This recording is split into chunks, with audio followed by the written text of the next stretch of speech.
Okay, let's have a look at the answers to these puzzles. First let's tackle the easy one.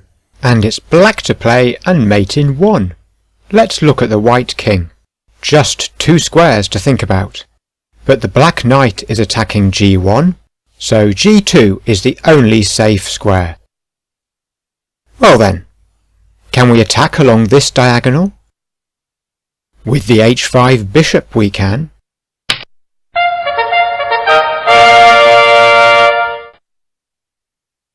The medium puzzle is mate in 2 for white, so let's take a look at the black king. Again, just 2 squares to think about, and both of them are attacked by the c6 knight. But the black king has so many friends close by. How are we going to get past all those black pieces? Well, you need to get better at thinking 1.5 moves ahead. If you can think of your move, your opponent's move, and then your next move, your chess will improve a lot. And the best way to start is to look at taking pieces or giving check, because you know your opponent is going to try to take your piece back or get out of check, and so it's easier to work out what your opponent will do. There's only one move which gives check, so let's look at it. Don't touch the pieces yet, because this might be a bad move, because the black pawn is defended, so we'll lose our queen. But black will have moved the f-pawn before castling, opening up this diagonal. Of course, black wouldn't have to take the queen. Black could use the bishop to block check. So, if we give check with the queen, black has only 2 choices. Before you touch the queen, can you work out what will happen for each choice?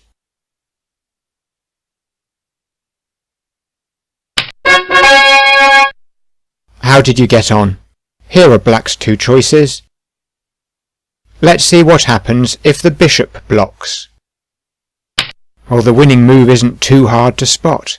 It's our old friend, the defended queen next to the enemy king.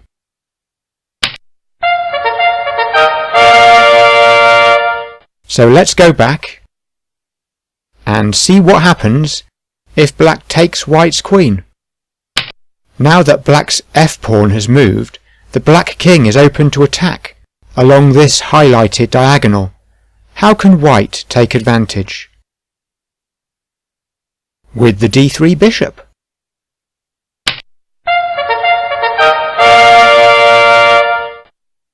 White to play and mate in 3, and with most of the pieces gone, this one must be quite easy.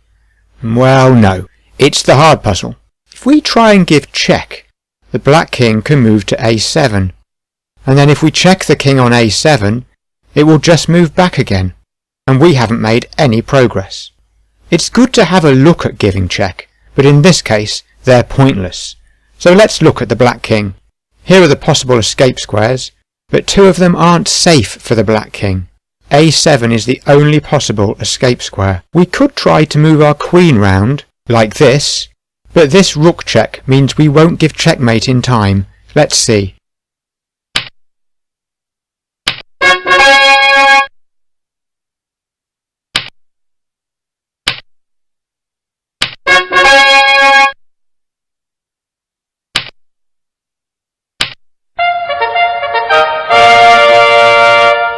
Four moves.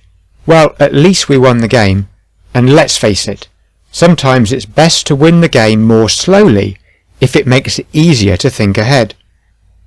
But let's start over and see if we can give mate in 3 moves. The 2 things that slowed us down were the black king running to a7 and the black rook giving check. How about moving our king to attack a7 and out of the reach of the black rook? Let's take a look. Black has 4 choices. Black can move the king. Black can move the pawn.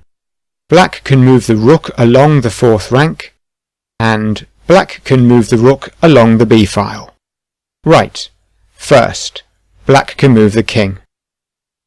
But if black does, white can finish the game straight away.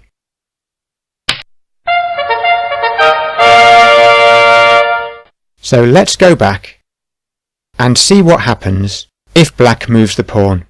It actually doesn't matter if black moves the pawn 1 or 2 squares. Either way, White moves the queen to b7.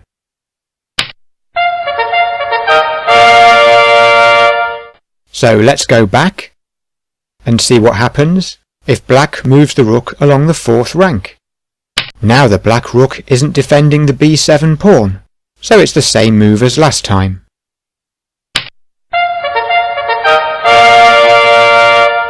So far it's only taken 2 moves, so let's go back and look at black's final choice, moving the rook along the b file.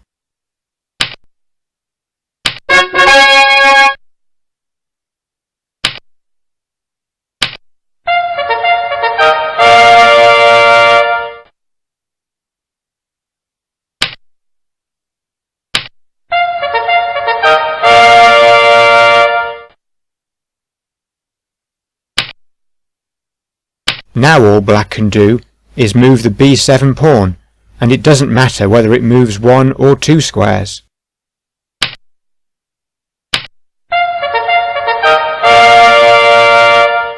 Well, that hard puzzle was a bit of a monster. A big well done if you worked all of that out.